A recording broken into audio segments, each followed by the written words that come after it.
earn an average of 250,000 shillings. Those are the stats in our country. Interestingly enough, these are the very people, the small as they are, who have contributed today 18.6 trillion shillings in the fund. Now you just think about if we just dial those numbers up, what impact would it have as a country when we are saving? And the causes of low savings are major. We have got a very high informal unemployment. We've got low wages across the country.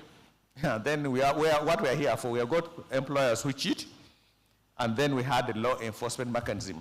Because, like the minister will state, and I think that was also stated by, by even Collins and the UCC, and now by King Karisa, the basis of any formal relationship between an employer and employee is a contract. If you don't give an employee a contract, you basically have that employee at will. And we're working with the ministry to say, we need to step it up so that at a minimum, an employee in this country has a contract. That's the basis under which then you can basically articulate the rights of that employee and makes enforcement much, much easier for that. Interestingly enough, 40 years ago, the life expectancy, actually 25 years ago, the life expectancy of a Ugandan was 43 years. At that point, we were saying, wait a minute, NSSF, you say I can come for my money at 55. But life expectancy is 43, you guys are crazy. How can that happen? So there was a clamor to try to make sure that people got their money much earlier than even the recent midterm. Whether or not you believe that this government is working, maybe not in all areas, the life expectancy of a Ugandan today, according to the UN, is 63 years. Now, women, life expectancy 64, men 62. For some reason, you women are living longer than us. We need to get your secret. Why? We have no idea. Maybe because you talk to each other. With us, we don't. But there's something interesting about this life expectancy. The UN has what's called longevity. It says that for Uganda, longevity is 15 years. In other words, beyond 63 years, you expect to live another 15 years. That's around 75 years. That's why if you go to your village today, you're going to find more 75-year-olds than they were 10 years ago. Your aunts, your grandmothers, they're living much longer than they lived 10 years ago, which creates a problem for us. How will we live? How will this impact us if we do not begin to plan that? Because you're not going to quit. Rebecca said something. Many people you say, no, you know, NSSF, me, I will be dead. You only come and give me my money when you're dead. These are the stats. Consistently the last 3 years, there is a benefit we pay to survivors, means the member is no longer here. The percentage of benefit we pay to survivors, of all the benefits we pay, last year we paid 1.1 trillion shillings. Only 2% was paid to survivors. The year before it was 2.5%. The year before I think was 2%. So I have good news for you. If you think you're going to check out of here before you get your money, 98% of the chance, probability is you will be here. So you need to be able to work there because we're all responsible for the things that we do. Now let's take a national view. What do savings do for a country? And we're going to just take an example, Vietnam. If you compare Vietnam to Uganda, you see so much similarities. Vietnam is an agrarian society, so are we. 80% of our population live on agriculture. They also came from emerging devastating wars, just like we did. Their major export is coffee. By the other one is fish. They have what they call revolutionary leadership. And guys, in Uganda, we can actually say we have that too.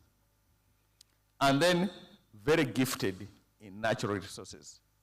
That is Vietnam.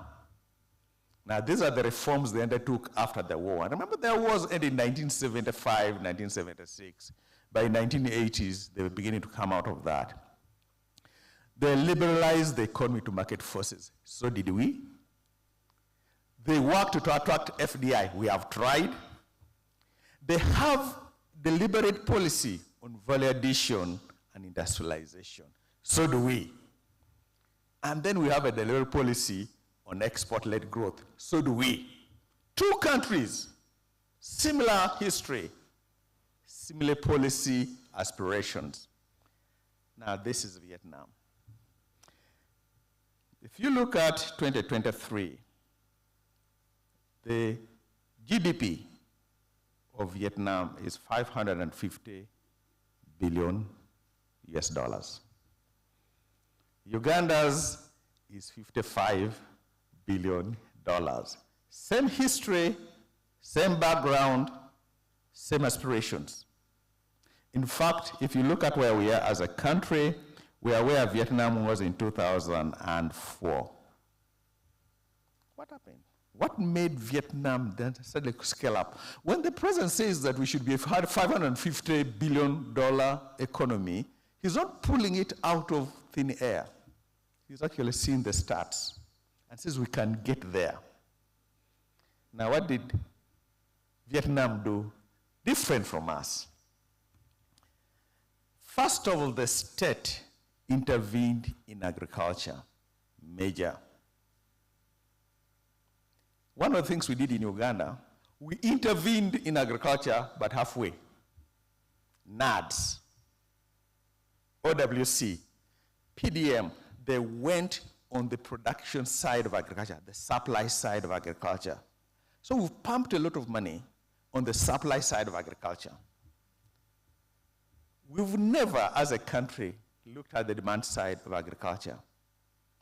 The farmer plants, the farmer listens to what we're talking about, and he grows that maize, puts fertilizers the amount he can, then he harvests and tells you, where am I going to sell it? And we have no answer for that farmer. And we violate one major economic principle. We think supply drives demand. No, the economic says demand drives supply. And as I'll be sharing, as NSF want to kind of intervene in that area, because the day we can address the demand side of agriculture, so the farmer grows knowing who is going to buy it, knowing how much he's going to sell it for, productivity, this kind of will shoot through the sky, and with the true breadbasket of Africa. Number two, something happened in Vietnam, and I'll show you. Domestic savings. They basically went through this drive of increasing the pool of domestic savings in the country. And there's a correlation between domestic savings and development agenda. Why? Because a country, statistically what they've shown is that if a country can save at least 25% of its GDP, it has got a pool of development funds that can drive it to an agenda. Countries like China, Taiwan, Singapore, Malaysia, South Korea, China became Asian tigers when their domestic long-term savings hit about 25% upwards. And I'll just show you a graph that happens with this. And what happens is, so when the World Bank announces recently that I'm not going to fund anything in Uganda, nothing new in Uganda, we all panic. It's only the president was brave enough to say, hey, they can go. With us, we're just there, oh my goodness, what's going to happen to us? Why? Because we don't have an alternative to that. And as a country, we need to do that for our own sake as a country. Now, this graph shows you something. The blue line is the domestic savings rate for Vietnam against the GDP per capita. Take a look at where they were in 1989 when they began the reforms.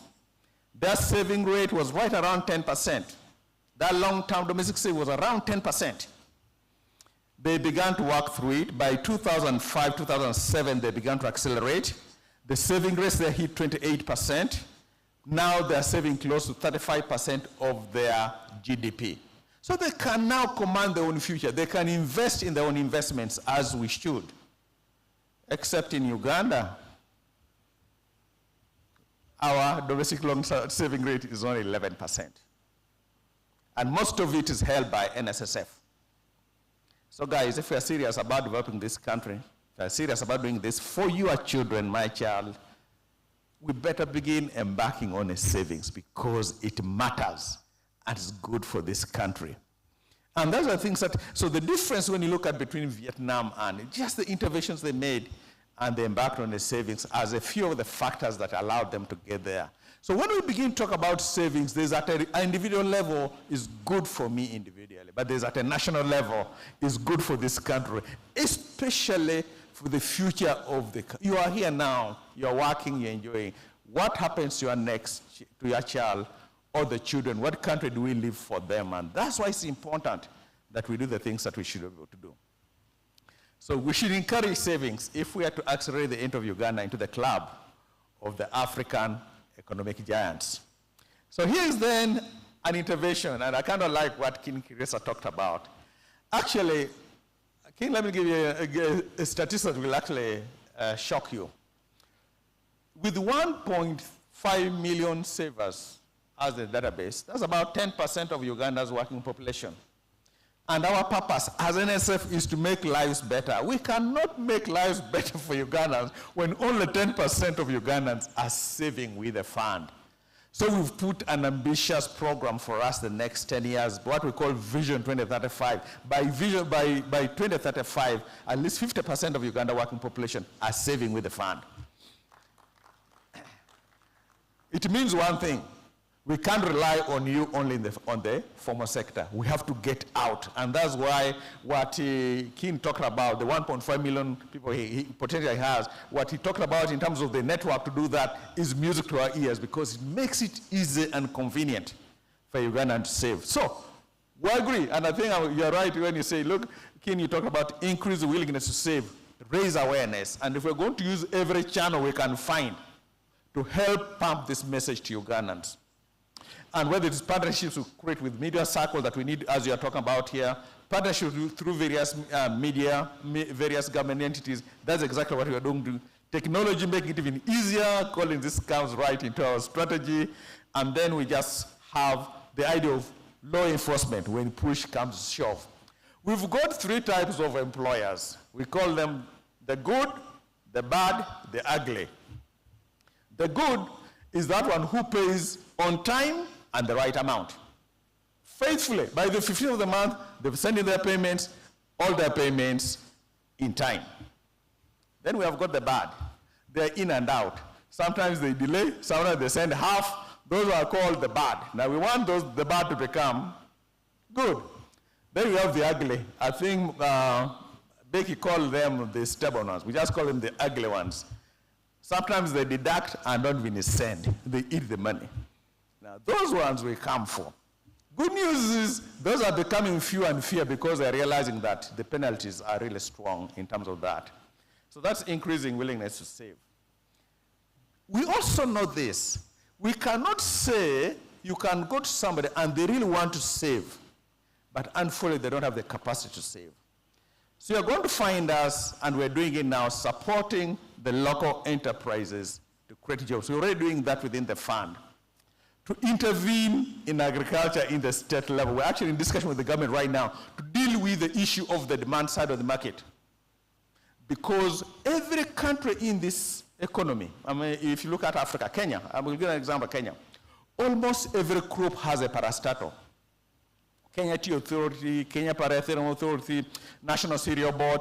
These companies were set up by the government to push and open markets for Kenyan products and to protect the Kenya market from outside money. That's why the Kenya Dairy Authority can stand up 2 months ago. They said no more milk in Kenya.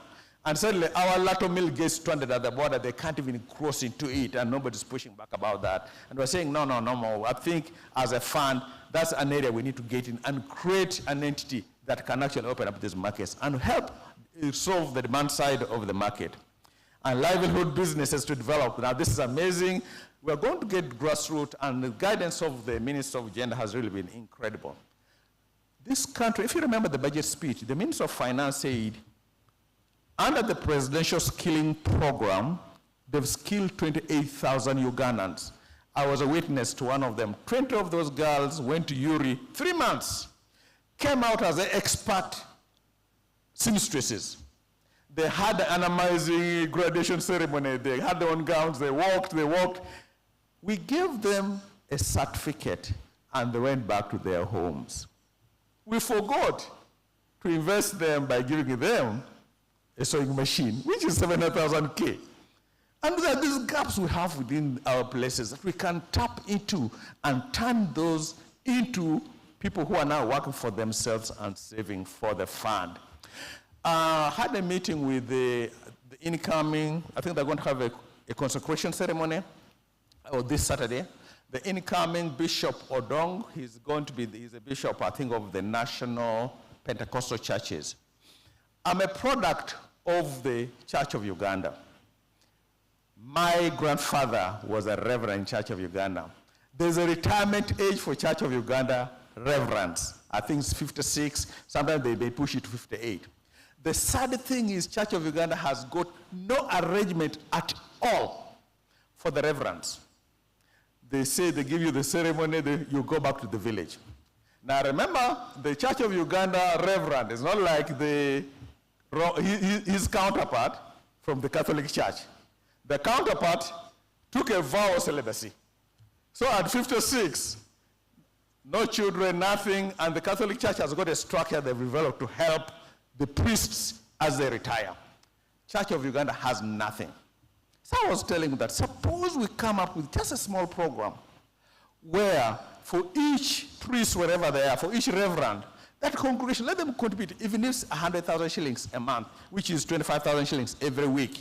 It goes into a kit, we take it as an Nssf, invest it for this reverend. When they are retiring, say, oh, by the way, there is 20 million shillings for you with Nssf. Now you have a good send-off for them, and they can at least live a decent life for a short period of time. So we're going to be coming with those creative things to help our guys, our people, save in the process. We just talked about our vision 2035, 50% of Ugandans working.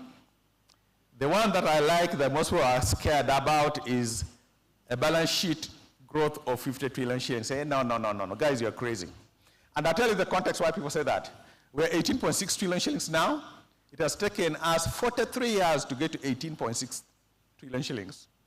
We dare dream that we can get 50 trillion shillings, another 30 trillion shillings in 12 years. We dare dream because we know we can do it, and we will. So, gentlemen, I just want to give you a final word, and I'm going to show you a picture on the power of small savings. And John, if you can just show that. So we're modeling a financial thing, and with models, we'll hold certain things constant. When you're ready, please, let's do that. We're going to make an assumption that this model works. Okay, just go to the top. What we've done here is to show you, so we're going to just go model. I want you to look, let's say somebody's making 500,000 shillings per month. Okay, put 500,000 shillings per month there.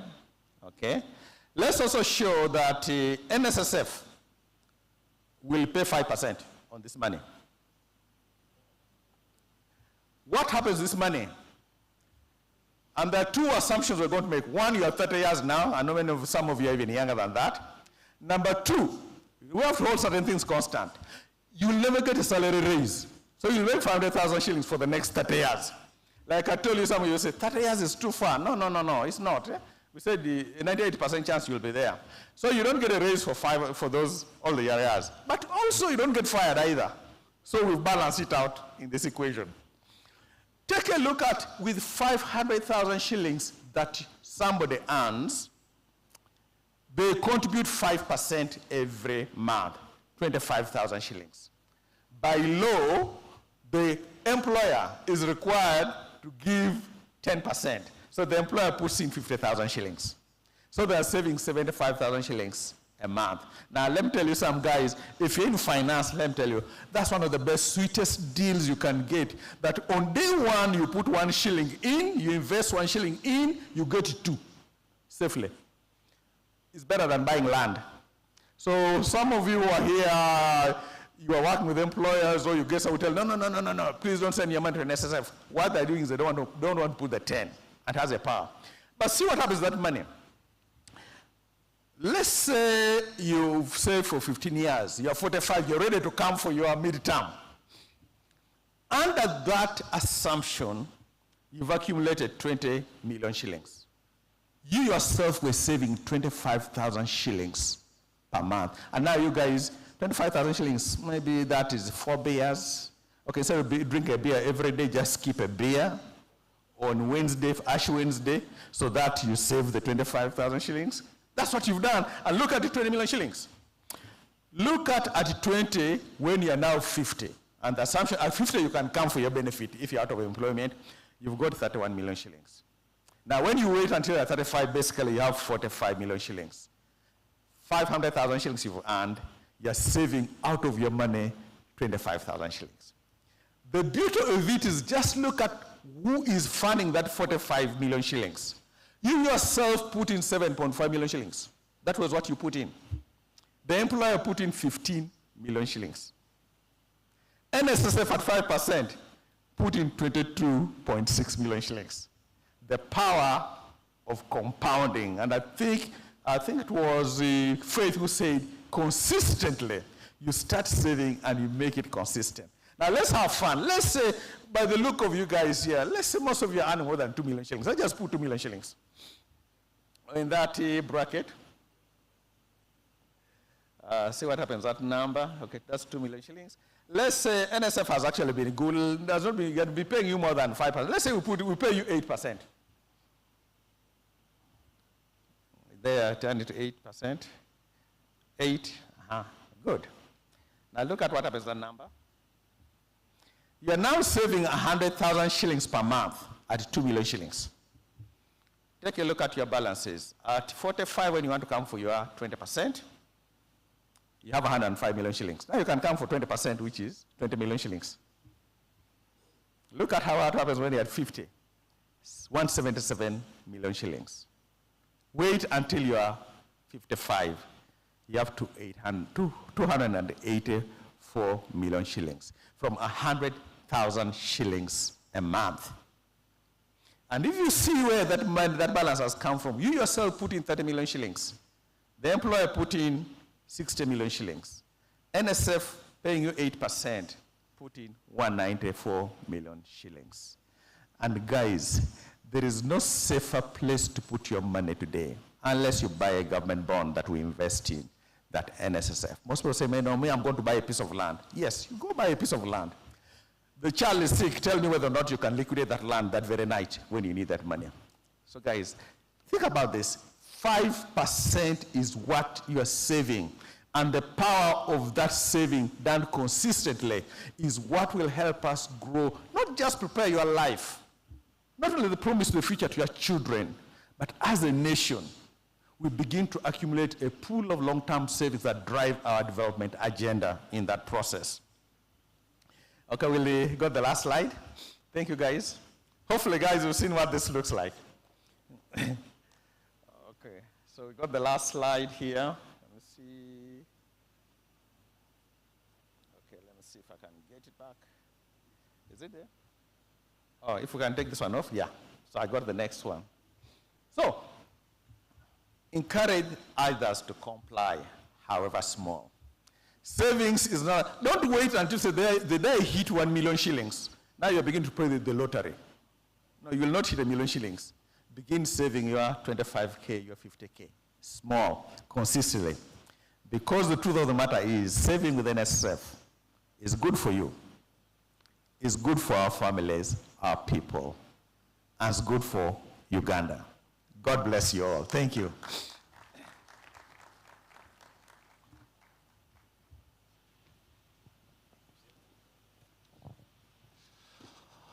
All right, I believe we can do better than that. I think a much deserving for our MD, Mr. Patrick Hayota.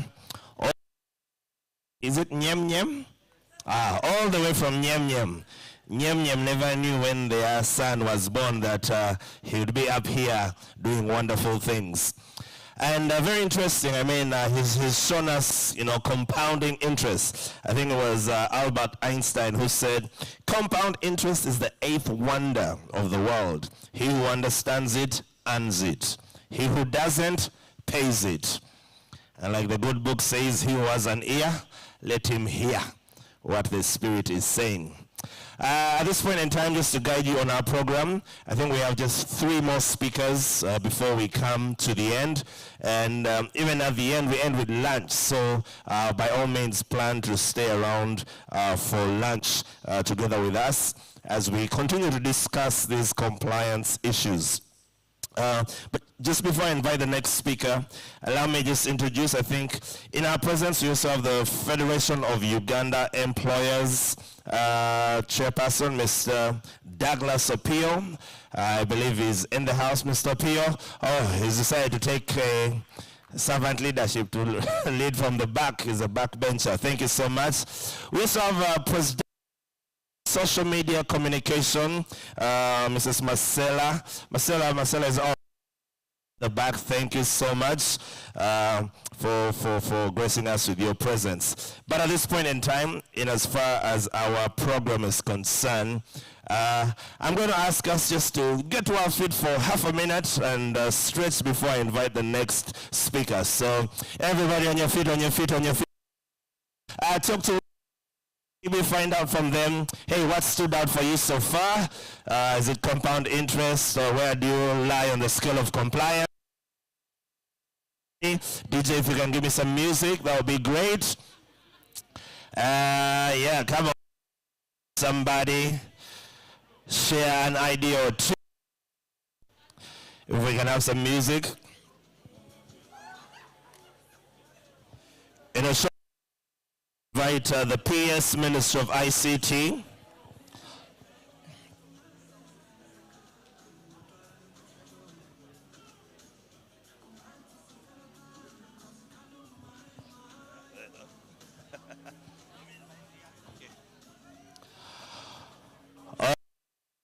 You can have your seats.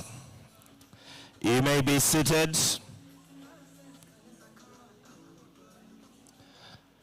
Thank you very much, Mr. DJ.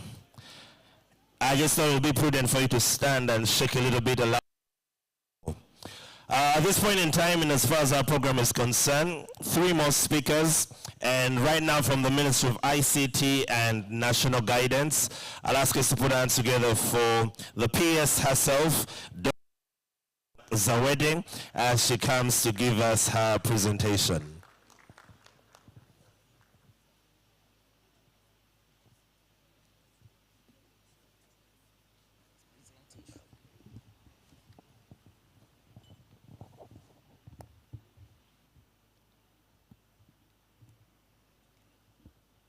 The Honorable Minister for Gender, Labor and Social Development, the Minister of State for ICT and National Guidance in charge of National Guidance, the MD, Nssf, representatives from the regulators under the Ministry of ICT and National Guidance, NITA-U, UCC, Chairman NAB, government officials present, private sector. I believe academia is also here as well. The press, ladies and gentlemen, good morning to you all. Good morning to you all. It is afternoon already? Oh, sorry about that. Good afternoon to you all. I was wondering whether Nssf hadn't given us breakfast. Hence the low energy. But I take this opportunity to thank Nssf together with all the organizing partners for having gathered us here this morning. It is a very pertinent issue for us to discuss savings. You know, the culture of saving in where I come from started a long time ago. From the time a child is born, I think in our culture, children are given money, but we never know where our mothers put that money. Just imagine if every penny that was given to a child that is born is put into this fund, how big it would have grown. The MD was taking us through the starting from about the age of 20 when someone is working. But the savings culture starts right from, the date of birth. But it is quite difficult for us to do it at fund level, maybe because we don't have got the culture of registration of every child that is born, and we didn't know who our citizens are or where to find them and how to capture that information about them.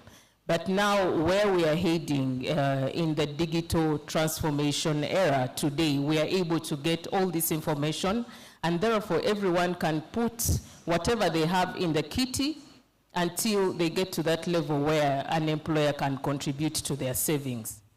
Now, I will talk to the ICT agenda, what we are doing in line with what Nssf is doing, and how in partnership we can get this fund to grow bigger. And of course, when it grows bigger, then the socio-economic development of this country will also grow, maybe tenfold if we put everything in place. I imagine the regulator, UCC, and NITA, you have spoken a lot to our ICT initiatives or digital transformation initiatives, so I won't labor too much into that, but I'll just speak to the pillars that we have that are driving the ICT agenda.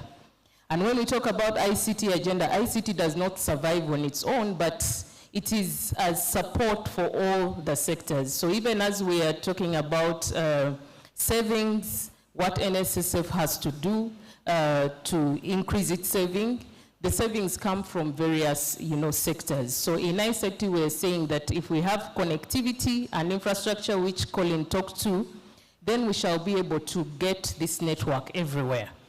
And when we have connectivity, it's not about internet alone, but also telephone services. I was introduced to the code that you can use to access your balances or any information about Nssf, and I tried it out. It's *254#. Yeah, and I was able to see my balance. I save with Nssf. So someone in the village can be able to get to know their balances if they know this information. And therefore, what we're advocating for is transparency. Whenever people know that I am investing my money, and when I check the balance, I'll be able to retrieve it at any one time, they will trust the fund and initiative and will go ahead to contribute. The other focus is on digital services. Of course, as we set up this fund, we expect that we get more and more services online for people to utilize or understand what the fund is doing, and even create, give information. It's not about knowing your balances alone, but when your savings sit in this fund, they're being used for something. What are the various projects or initiatives that Nssf is doing? We need to know this information, and we can only get to know it when we have these services brought online. The other focus is on cybersecurity and data protection. Data protection. As we take services online, as we save our money and access balances, we want to be sure and certain that our money is safe, or our savings are safe, and our data is safe. I know many people might not want to know what I am saving and what my intention is that saving. So if this information leaks, it will be a bad thing. So we need to ascertain and ensure that we have cybersecurity, or we are secure and are operating in a trusted environment. The other focus is on digital skilling. The people who access these platforms or services, that is, the people who are saving have to be skilled to know how to get their information around or how to make the savings. For example, if I didn't know how to use that *254# on my phone, I wouldn't be able to access this information. Similarly, if people are to save, they should be able to save using whatever platform that is available for them. And through education programs, we talked about sensitization, and that is where the digital skilling partly falls. They will be able to know how and when to save. I think maybe the advocacy we should have, MDs, that someone should not wait for employment. I don't know at what age someone is eligible to save. Is it 18 years, or someone can even save below that? Can somebody be able to save below 18 years old? it's 18 and above. I think we should have a scheme that also encourages, the younger people, because the average age of Uganda is 15 to 16 years. So if you're saying it is 18 and above, then you're targeting the, a fewer mass of the population. Today we have, King talked about influencers. The influencer profession is growing day by day, and there's a lot of money generated. So if you're only targeting the 18 years old, then you're going to, limit the saving capacity, or the capacity of the fund to save even more. So we should encourage even the younger people to do their savings in a formal way, because at the end of the day, the fund contributes and supports everybody when we take it back into the economy. The last focus for our digital transformation agenda or roadmap is innovation and entrepreneurship.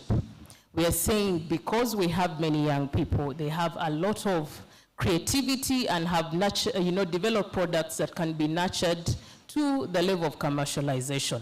So when you're investing back these savings as we await the age of 45 or 55 or whenever to get them, what are you using them for? We should be able to support the innovation ecosystem. Through the Ministry of ICT, there is an initiative that has been supported by the President to create employment opportunities for our young people. And that is the Business Process Outsourcing Initiative. Business process outsourcing is where you can do, you can be employed to do anything from where you are for a company within your country, or it can even be outside the country. And there's a lot of money being generated currently through that. We talked about one of the challenges. MD said we have unemployment rates, high unemployment rates. But if we drive the initiative to create employment opportunities, this will be one of the ways in which we target, the fund to grow bigger and stronger. But we should be targeting both the informal and the formal, employment, because there's a lot of money in the informal sector. So the initiative to drive the voluntary saving should be a drive that will, I'm sure, grow this fund tenfold if we are consistent in publicity, if we are consistent in showing we are transparent, and if we are consistent in showing what we are doing with the fund. I was whispering to my minister before I came on board and said, what if this fund was being, instead of waiting for the midterm, what if there's some products that NSSF is providing for the beneficiaries? People are struggling with health insurance. People are struggling with fees, for example, and so many other things. What other products can we build? And that now feeds into the innovation and entrepreneurship segment that I was, referring to. So in order for us to connect the dots between the focus that ICT is driving and its initiatives, as well as the savings, we are saying, when all these pillars are put together, we shall be able to create an environment where employment opportunities are created for the people, and therefore they will get income and make savings into the fund, whether formal or informal.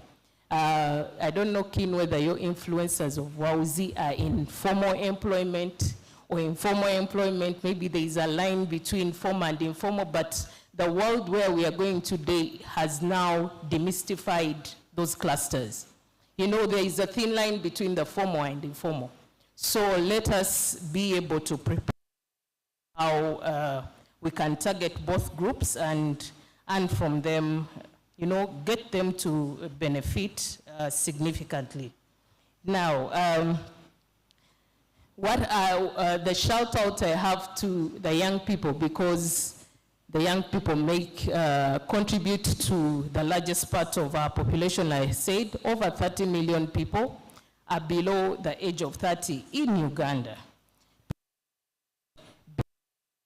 In ensuring that you take advantage of the opportunities that you have today.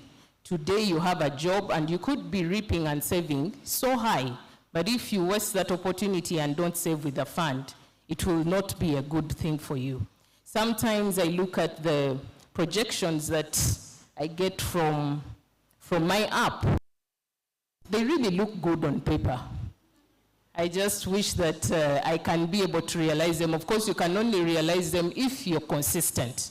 So what the young people, you know, saving a penny now is contributing to your life after retirement. Sometimes we don't know when you're going to retire. They say if you're working in government, you retire at 60, but some people take early retirement, maybe 50 years, or I can even retire at 40 if I wanted.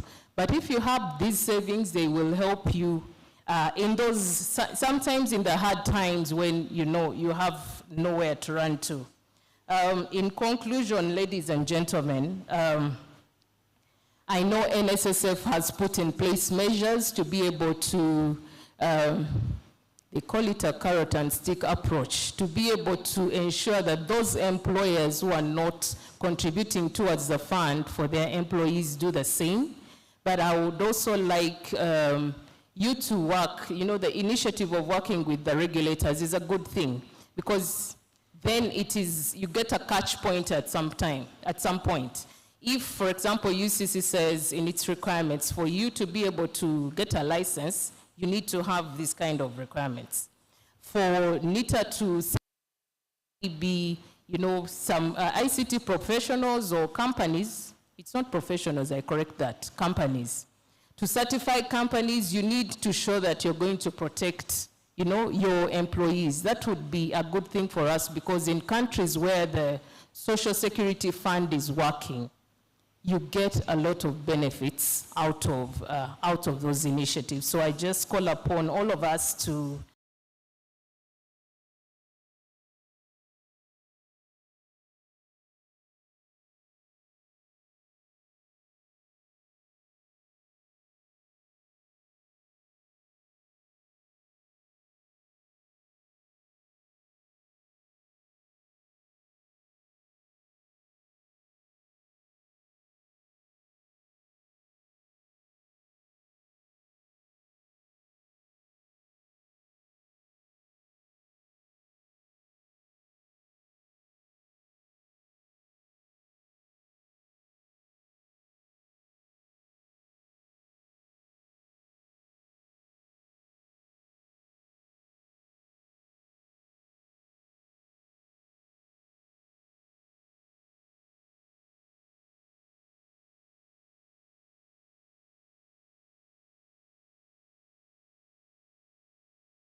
Guests, ladies and gentlemen,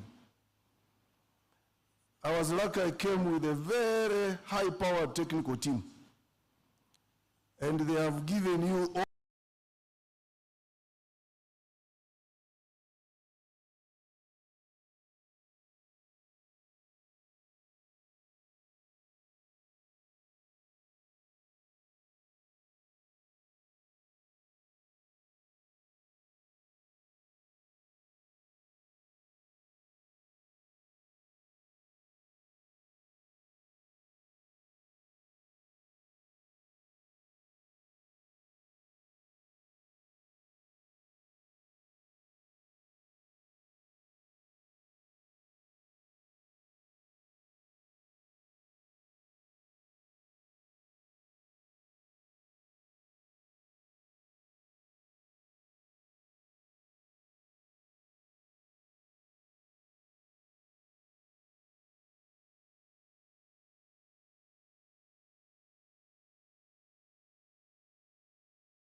states. And we all enforcement, but because there is no cooperation and coordination, we don't enforce fully. So I'm happy that the minister called us here to really come to a common position so that we can help NSSF to fulfill her mandate. The ICT sector is one of the core pillars of socio-economic transformation, and the president has identified it as one of the 4 pillars for job creation and wealth creation, in addition to commercial, agriculture, industry, and services. So when you called us here as a sector, you are on the right track, because we are the people who will move this country to middle income status. And we can't move without you, because Uganda per year is producing 800,000 people who are joining the working age. 800, which implies every year about 800,000.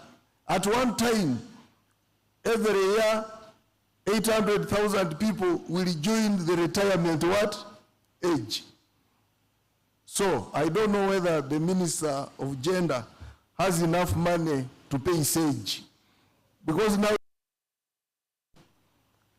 but those ones who already have social security, social protection are not paid.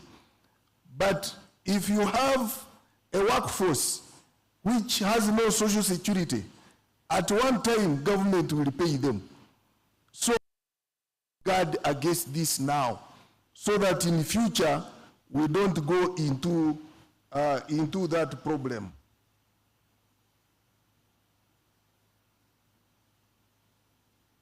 And obviously Uganda has the youngest population, and we need jobs.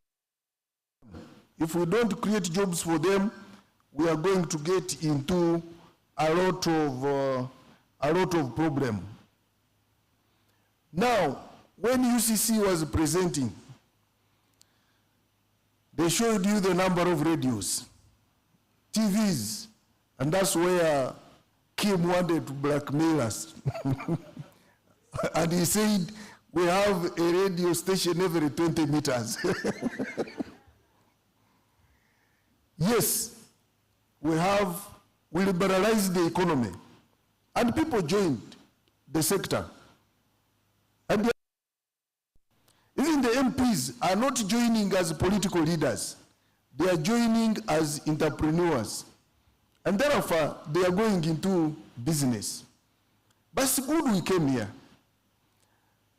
You saw my sister from UCC was showing you the number of employees in TV, I think he talked about TV, print media, but he didn't.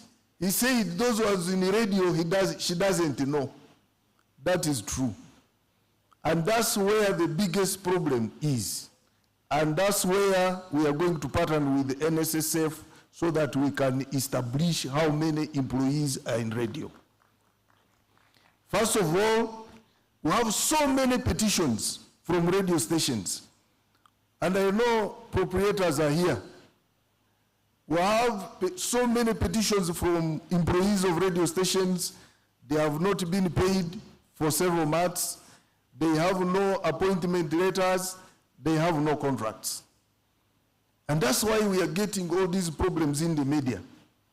Because someone can't come and cover you, and it goes back without you giving something. But every time you give something to a journalist who has covered you, you are compromising that journalist. Some journalists have even been paid to damage people, to bring out fake news. But why?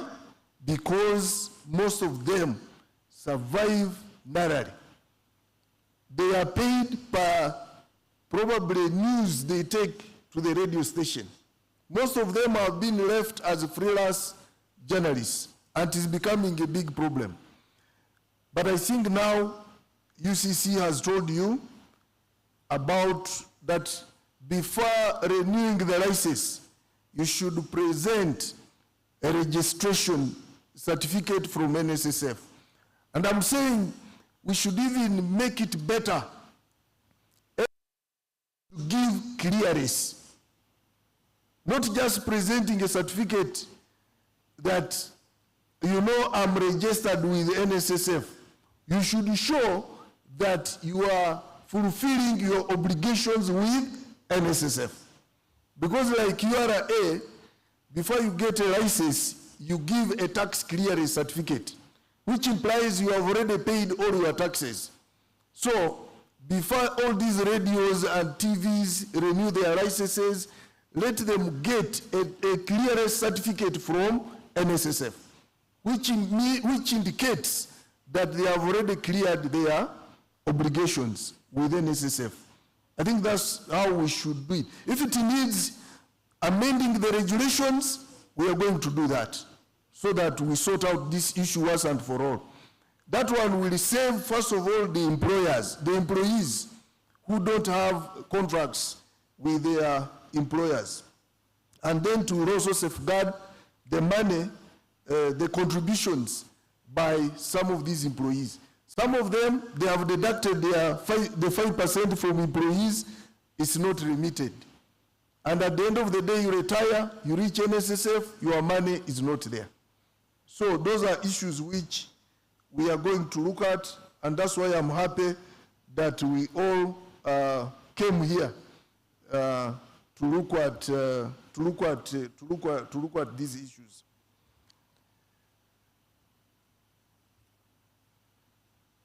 Obviously, we shall need a lot of talking and a lot of convincing when it comes to voluntary contribution. But if you continue engaging sectors, people will get the point. What you have started is the best way. Even religious reverends have appointment letters. They are appointed. So you talk to interreligious council. I've been talking to my sister, Honorable Betty, that you call interreligious council and tell them, please, you also employ reverends. They need retirement, social security, social protection.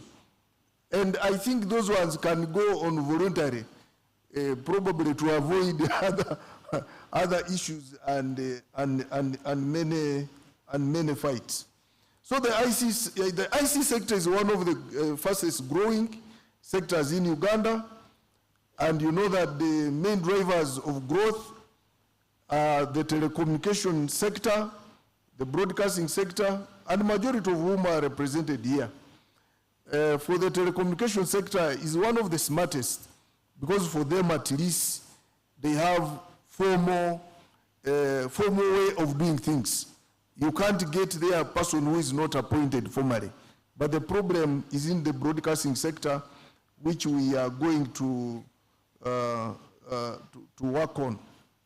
And obviously, as the economy matures, we should expect ICT services to contribute at least 10 to 20% of GDP over the next 20 years. And in the process, more Ugandans will move to find work in this sector. So this conference is very timely, and the youth, they represent the biggest transformation opportunity for Uganda.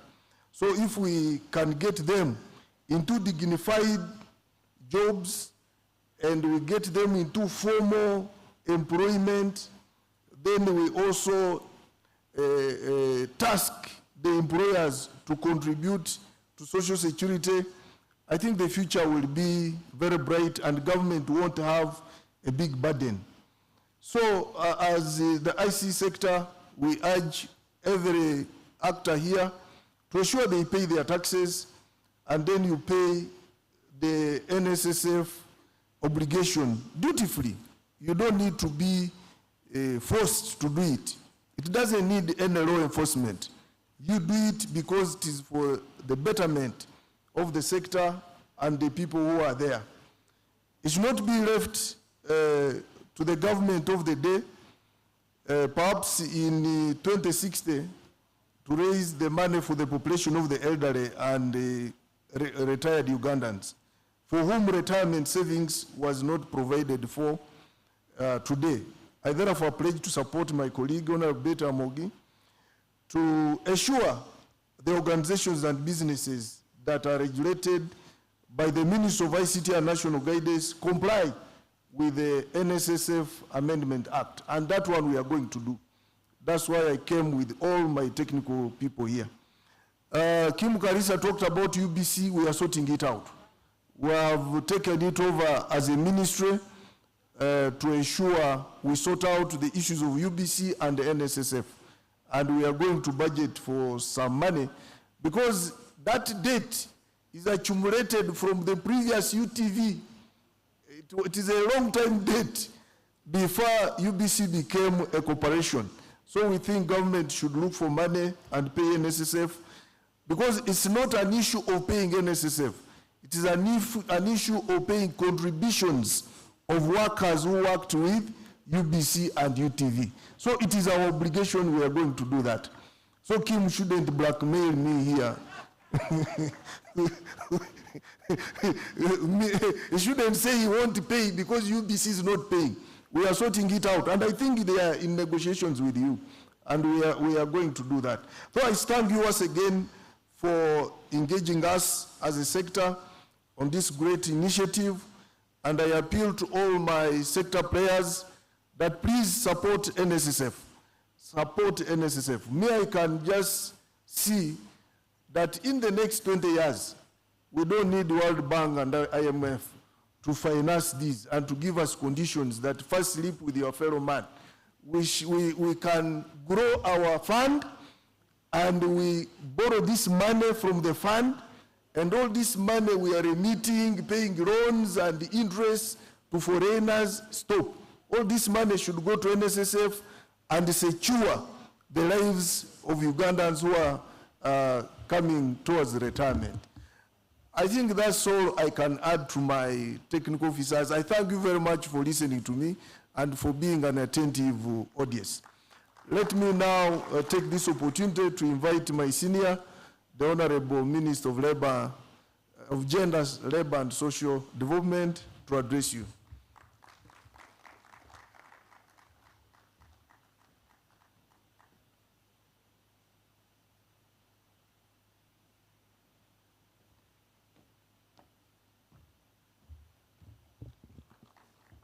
Thank you, the Honorable Minister for ICT and National Guidance, the MD and PS, all of you in your various capacities. I want to start by thanking you for all coming and being here and the participation and the engagement. I really, really enjoyed the presentation, the one who was in NSSF and now in NITAU, and the synergy with data and the way you articulated it. And I think we are going to the right direction. So let's thank the team that has so far given us this very important. This engagement is in line with the NDP3. The NDP3 stresses the all-of-government approach. And the all-of-government approach is to ensure that we coordinate our actions and activities to achieve what is important and what is required to be done. We started this partnership with Uganda Investment Authority, and we went to industrial park and we have agreed on how to handle industrial parks. As you're aware, majority of the work, and when the MD was speaking, he stated that 83% of the savers under NSSF that brings the magnitude of the money are those that earn 250,000 and below. And those ones, you will find many of them in the industrial parks. You will find many of them in the road sector, in the energy sector, in the construction, and of course, journalists and this sector also employs very many people. So we've been to that engagement under industrial park. We also engaged with the road sector, with UNRWA, and they made a commitment. We also engaged with the oil and gas sector, and they made commitments. As you are aware, oil and gas now, with the FID, the final investment decision and signature, will employ so many people. We've had engagement with them, and now we are here today with you, the communication sector, communication and technology, and when we analyze all the meetings we've had so far, the engagement has identified 630 businesses, most of which are small, medium enterprises. Out of that, these businesses are covering approximately 35,000 workers who should be contributing, having contribution with NSSF. But during the engagement, we are getting some at compliance of 40%, others are 50%. I think oil and energy was a little higher. Road sector was below 40%. It was 40-something. I don't know the compliance for this sector. If we are to talk about it, it will be below 30. Because in my office, the number of petitions I have from journalists and those working in television and radios are so many. So I am quite certain that compliance for the communication and technology sector will be far below. But good enough, we've said, let's talk. Let's first talk.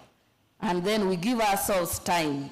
Then after that, if the talking and the time we've given has not worked, that's when we go to the enforcement. And so, the average compliance rate is about 51%. That is why it is very important that we address the critical issue of compliance and ensure that every sector comply. In that context, in our engagement, we have also realized that majority of the people who are working are in the informal sector. And this means that a lot of the work are not captured and workers. That's how the voluntary aspect will support those in the informal sector, but also that a number of businesses who should be formal have not formalized. So if we are able to work together with all the MDAs to formalize businesses, then you will have more people who should be saving both under the mandatory contribution and under the voluntary.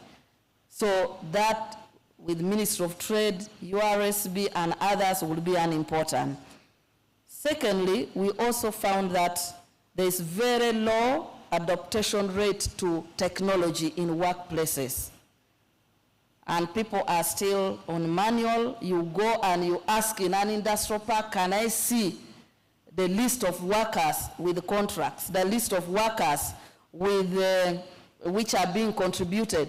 You find in most of the workplaces, people have 2 or 3 books of accounts.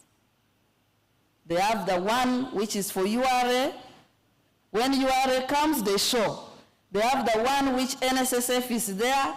But now for me as a minister, the trick I do, I just go and say, I'm coming to inspect, to see how workers' condition are when I'm looking for something else. So they first take me and they show me the people working, and I ask innocent question, how many workers do you have? About 700. We move and I see, why are they not having protective gears? Why are they not having this? Then we sit in office. And I now ask, can I see your books of the human resource? Innocently, the human resource officer appears. And I say, okay, how many? Because he was not with me. I was with the boss in the inspection. So I ask, resource. How many people are contributing to NSSF 200? When the boss had told me they are employing 750. So I have caught you innocently. So we want this engagement to first address the issue that let us cooperate, let us update, and I love the proposal that came from the presentation here, the proposal of developing an IT system for voluntary savers. I think MD and Deputy MD, you need to follow up with your former worker. I think he's still very enthusiastic about NSSF. So with that UG app and others, I loved the context within which he brought the proposal of supporting NSSF. Also, the proposal from the PS of the encouraging the young people. And when I was with her again, she indicated, what about these people who go abroad to work? And we have over 250,000 Ugandans working abroad. So that one we are going to interest them under voluntary. And the one for younger people is a good idea, which I think NSSF needs to look through. They have told me for the age, it is 16 years and above for saving. So that even you people who might have relatives and children, you can look at how to save.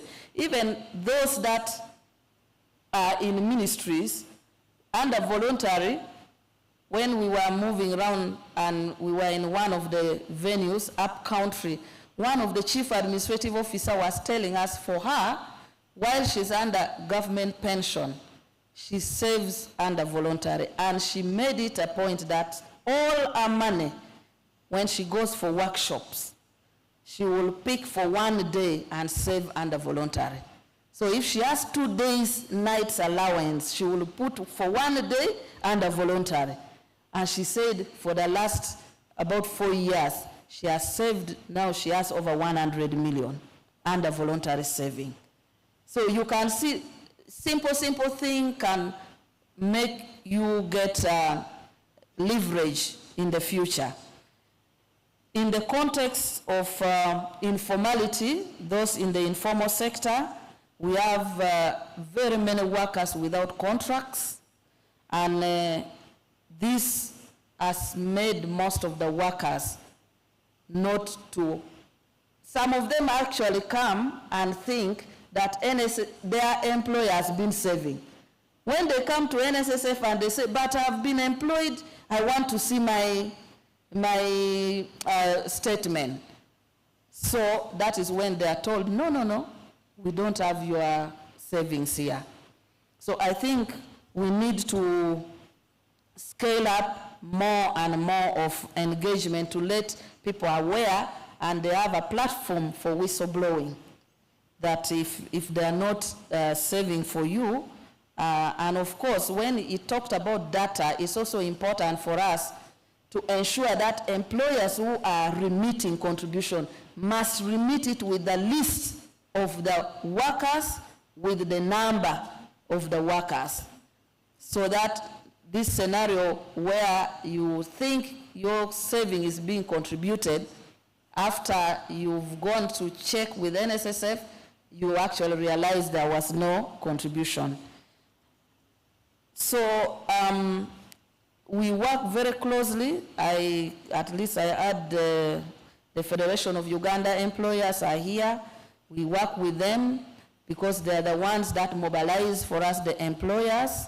Beyond this interaction, we work with the labor unions, and the two major labor unions that are working closely with us is the National Organization of Trade Unions, NOTO, and Central Organization of Free Trade Unions. These have been moving with us for inspection. They support, they also second members to the board. So what we now need to do is to harness the role of technology in ensuring that we obtain the contributions. Under the voluntary, it will be very critical, and I know in many countries, ICT now is the major center for job creation. Recently, we were in the UK, and in the UK, you find people in India, and they're working in India, but receiving telephone calls and directing the person from India, but to obtain services in London. It is called what? Calls? No. That type of job, BPO. So I think with that leverage in technology, we would be able to have much more. The diaspora people were saying, why don't you leverage our technology, and us in the diaspora can still work for you. We are here in the UK with experts that can leverage and work for you to mobilize people in the diaspora to save. But with that kind of technology, we can be working here and mobilize and make people save for you. So our partnership with, I think, ICT will go beyond just compliance. Just today, it will include leveraging technology, the all-of-government approach, data under the Uganda, the UG Hub, and supporting us in developing technology to support the work that NSSF does, and of course the work that we do as a ministry. I'm glad that you are supporting us with the IT solution for monitoring the welfare of those who are working abroad. It's a very critical component, and you've indicated areas where you can partner with the NSSF. So I want to really thank you, Honorable Minister, for accepting to convene this very important engagement that has given us a lot of areas under which we can cooperate. And when the MD talked about Vietnam, he gave a more strategic vision of NSSF, that for NSSF, or playing a core role in mobilizing saving, can play even a more important role in supporting government to move from our current status to the middle income status, because he correlated the saving, the amount of saving, to economic growth. So I think that should give us more and more need to push for ensuring that contributions are met, both mandatory and voluntary. And the minister also went ahead to talk about the World Bank and all that, and the fact that other countries are leveraging on this saving for purpose of long-term development. So that debate, I've seen it, but that debate is not for today. The debate for today is how do we work together to ensure that the ICT should ensure that please give contracts to your workers. The journalists are really having a lot of issues with their employers. And King has gone, but good enough, he has accepted that the NSSF team should follow up with him, so that as a chair of the Broadcasting Corporation, he should be able to have a follow-up meeting with them to ensure that we look at how we can harness the cooperation today we have agreed on in the sector that he leads. And the 1st of February deadline, which has been indicated here, is for us to give you leverage up to next year. After that, we will start enforcement.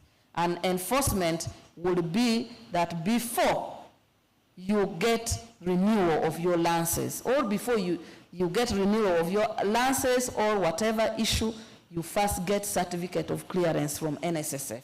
So it will be a tough compliance, but if by this date we don't need to go into enforcement, and enforcement is not easy. I'm sure they told you about how they enforce.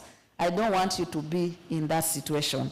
With that, I would like to reiterate that the biggest hurdle to jump now is to overcome the issue of the not working together. Let us all work together so that we change our mindset, we come together and make sure that we contribute, we safeguard the social security for our people. I want to thank you.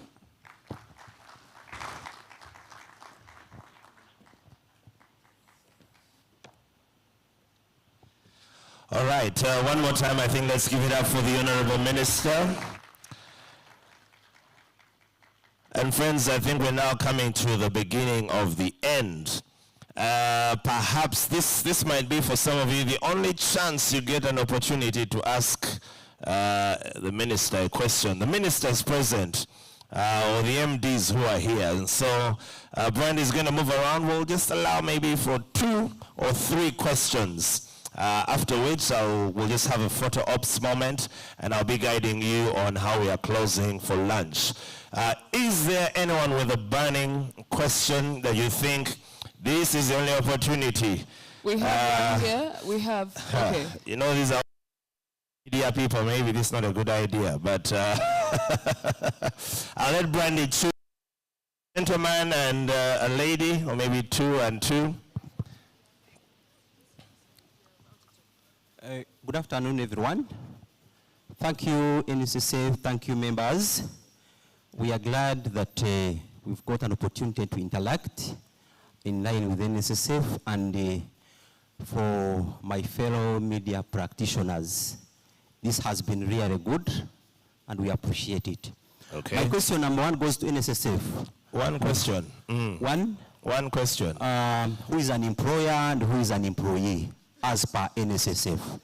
Because we've had individuals hiding themselves under working with employees with no contracts.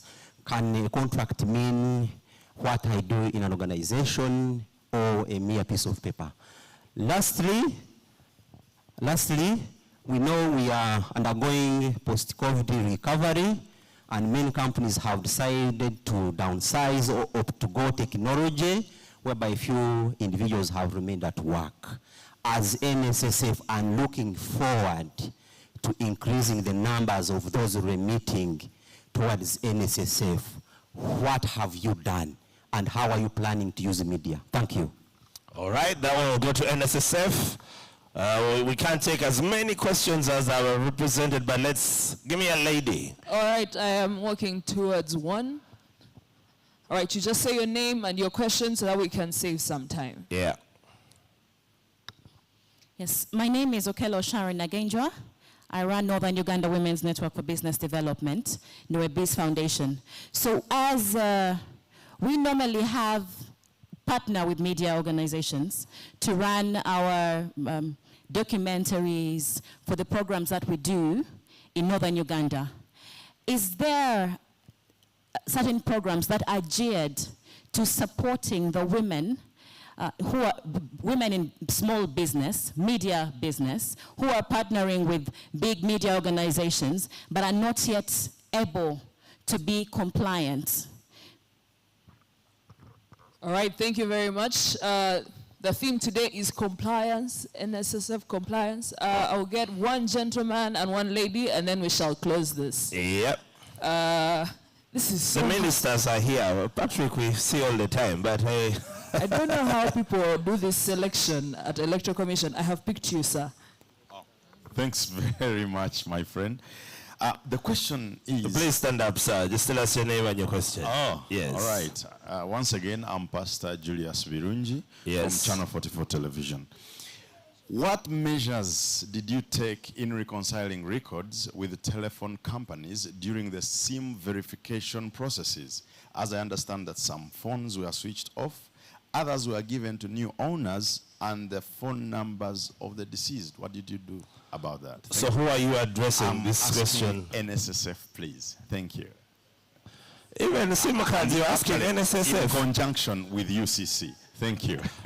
You are going to overwhelm the man from Nyem Nyem. I'm glad they are sitting on the same table. They can discuss. All right. Okay. Okay, my name is Felice Kasnamaone from Record Radio. My question is to the Minister of Labor. Fair and fine, we agree with the NSSF compliance and all that, but are you looking out also for the employees? Because if you work together with the employees, the very same employees will be the whistleblowers for their employers, because we don't have like a minimum wage in Uganda. So some of the workers are they themselves who tell the employees not to deduct NSSF because the money is too little and they cannot afford to part with that 5%.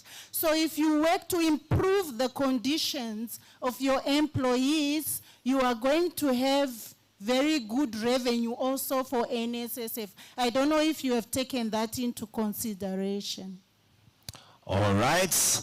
And if there is one with a question for the Minister from ICT, so that he doesn't feel lonely. On the table, no one has asked him, he's saying, okay, already messed him up. The Ministry of ICT is compliant. All right, do we have one more? For the Minister, yes. Allow me, okay. Thank you so much. Richard Ochuo are my names. I work with DataNet. And I have two simple questions. Number one, how do everybody benefit from saving with NSSF if not only employed? And number two, this goes to UCC. If every SIM card of a telephone number is registered in a respective name with respective NIN numbers, where do these numbers which are calling us on the air every day coming from? Thank you. The man is tired of those calls. Hello. We are going to cut you off if you don't what. Hey. In the interest of time, of course, we could take as many questions as there are people here, but I'm going to allow for, I think, so we have one for ICT, we have one for labor, we have NSSF, and there's a SIM card issue. So, Mr. MD, you want to go first? Okay, thank you. One is a bit of a legal definition. Faith, if you just run through who an employer is, and that basically will, because it was put up front, yes, will help clarify that. Who is an employer? Who isn't? Okay, thank you so much, MD. I mentioned in the presentation the different categories of an employer. An employer can be government. An employer can be any company, as long as you have employees and you provide a service that is registered under the laws of Uganda. That is an employer. Even a partnership can be an employer. And then, Patrick, I think they had also asked employees. Yes, employees who are eligible under the Nssf-Ict are those that are between 16 and 55. Yes, that is it. Thank you very much. I hope that is clear now. On that basis, Mr. Yota will pick it up from there. Okay. Now, the question was, what did the NSF do during and post-COVID? You know, for one thing you may wonder, we actually have, we actually thought through a lot of the things that we needed to do during COVID. Many of you may not realize this, but treating COVID was extremely expensive for members. We have a number of members who were admitted in ICU. Now, because of the nature of COVID, so we had to seek for some guidance, legal guidance. And because the bills were going up 60, 70 million shillings, which basically would devastate a member, we basically came up with a short-term solution for the members that as long as they had been admitted, we needed to be able to help sort out that medical bill. Now you think about our process for verification requires that a member who is ill needs to visit a doctor. But in ICU for COVID, nobody visits anybody. The good news is the hospital actually trusted us. We entered into a memorandum of understanding with the hospitals, plus whoever the caretaker for that patient was, so that when the treatment was done, we were able to pay the hospital from that. And we paid close to, I believe, 34 billion shillings in terms of giving help to our members. Many of you, for companies that were closed, we had what was called the deferral program. To help you sort out the cash flow issues, we said we would defer the contributions. And after COVID, when guys came back and began to pay for their members, that one what we did. If you look at the businesses today, in terms of going forward, we run what's called a supplier forum. Some of you are here, you are suppliers, but you don't attend those forums because it tells you exactly what NSF can help your business do if you provide that kind of service or if you're a vendor. The procurement budget for NSF is over 500 billion shillings.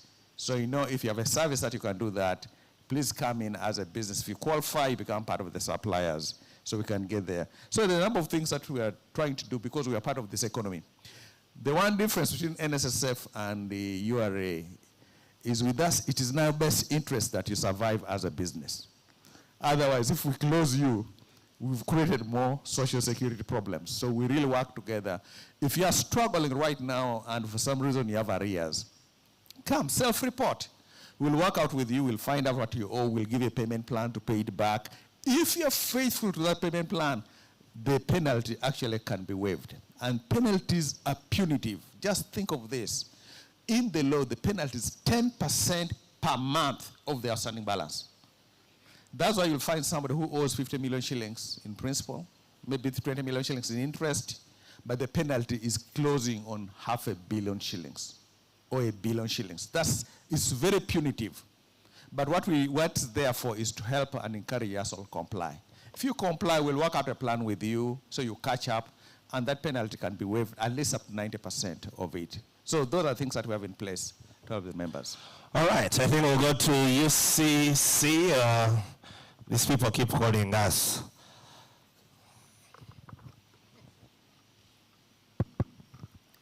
Thank you very much. I think it's, first of all, important to give some context to SIM card registration. You all remember that probably when you bought your first phone, for those of us who did in the late 90s, you went to the operator, you got your phone number, and that was it. So along the way, there was a law called the Regulation of Interception of Communications Act of 2011 that required that the telecom operators should register all SIM cards on their networks. For that exercise, the law provided that you could register with anything, a work ID, a driver's license, a passport, an LC letter, everything. And it actually included any other document, okay? So we undertook that registration with the telecom operators until the Registration of Persons Act came into place and now required that the registration should be on the basis of your NIN, okay? So based on that, you will recall that the first process just required that you send your NIN by SMS. So that was the first process. So what happened is not many people had national IDs. So you'd go to your neighbor and say, give me your NIN, I have to register my phone. This is the reality. So we had that part of registration that was not very effective. Then after that, we now said, okay, let's have a validation where you get your ID, you go to the operator, and they take your biometrics as well. So during all these processes, of course, you have the human factor. What has happened is that there are people who sell their ID number. Yes, they will go sit at the agents, and when somebody comes in and they don't have a national ID or whatever it is, they'll say, oh, there is somebody. This is what we discovered during our supervision. Say, oh, there is somebody outside there. You can give him 10,000 and you register your SIM card. We also discovered at a certain point that some of the agents, there was a time when you'd go to register and they'll tell you, oh, it has not caught, please stand again. So in that process, they would maybe take 2 or so pictures of you and then assign them to different numbers. So what we've done is to try and enforce with the telecom operators against these malpractices, and it will take some time. But we are also happy to report that because of the different things that we've done, for example, we've prosecuted some of those agents, we've taken some action, so the malpractices are going down. But I also wanted to appeal to you that if a person calls you and says, oh, you know, I'm from UCC, please report that number to the telecom operator. They'll most probably block the number. If there is a problem or you have been defrauded, you can still report. Okay? These are now just measures on the back end to try and address. And I also want to encourage you just to be sure, because we realize that sometimes SIM cards are involved in malpractices. You try to follow up, there's an innocent person, maybe in Kasese, but there's a crime that has been committed here. And you find the person has no idea that there is another SIM card registered in their names. So luckily, since all of us are fairly enlightened, I would like to give you a number so you can check how many SIM cards are registered against your NIN. Should you find one that you're not aware of, please approach your telecom operator so that that number can be blocked. So the number is *197#. It will give you the options. Then on the basis of that, you should be able to tell whether all these are the numbers that you've registered or whether there are others that you need to inform your telecom operator so that they can be blocked. I hope I have answered the question. Thank you. Thank you very much. That's a new one. I didn't know about that particular number that you've given, and I can see everyone was keen on writing that one. If you find you have 5 devices, yet you only own 1 phone, taboo. I think we'll now go to ICT. I don't know if, Honorable, there was any address to you. No. It was only King's question which you handled. ICT has answered. All right. ICT, I think, has answered. I think the last question then will go to the Honorable Minister of Gender. There was something on, minimum wage, and yes. After this, we shall have a group photo and get ready to close. Thank you. I think the person inquired why don't we work with the employees, because most employees are paid low and they prefer not to deduct. To save. And they cooperate with the employers not to deduct. What are we doing as a ministry? We have a program for sensitization and awareness. Mostly it's in industrial parks and other places, to let them understand the importance of saving. That is the first part. The second part is with the employers. That's why when I spoke, I told you that we work closely with the Federation of Uganda Employers, the workers' unions, the MDAs, because we want the employers to know that the obligation is on the employer.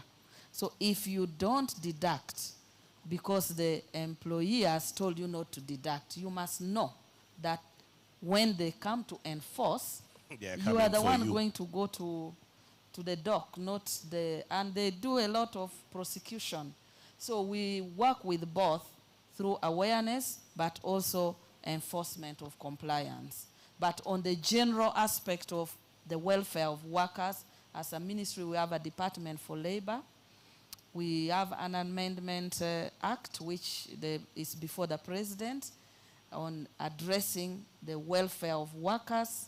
We have enforcement department. We have a department that ensures that if there's any abuse of workers' rights, we handle it right from the district through the labor officers. And under the law, the first court of instance for all labor-related issue is the labor office. And I'm sure you've seen circumstances where labor officers has actually brought to book powerful people. So we have all those broadly. I think the debate in Uganda is much more about minimum wage, which we are handling. Thank you. I think MD just wants to add just one last comment on that. Richard talked about if you're not employed, that's why there's a voluntary program. Please join, so you can actually be that.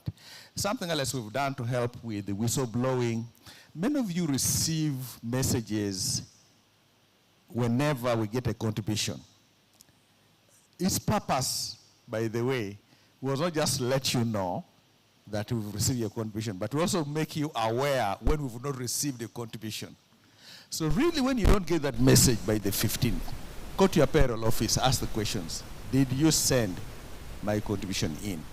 Now, if you're not receiving that, most likely we may have a wrong number for you. Come and update that number so you can get it. It's one of the best things that has happened. It also brought problems. And there was a young man, I think he had been telling his wife, honey, I want to make 2 million shillings. 15% of 2,300,000 shillings.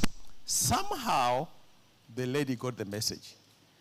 And the message was acknowledging receipt of about 600,000 shillings. She quickly did the math and said, honey, hey, it seems you're earning more than 2 million shillings. What happened? He said, oh, no, I got a bonus.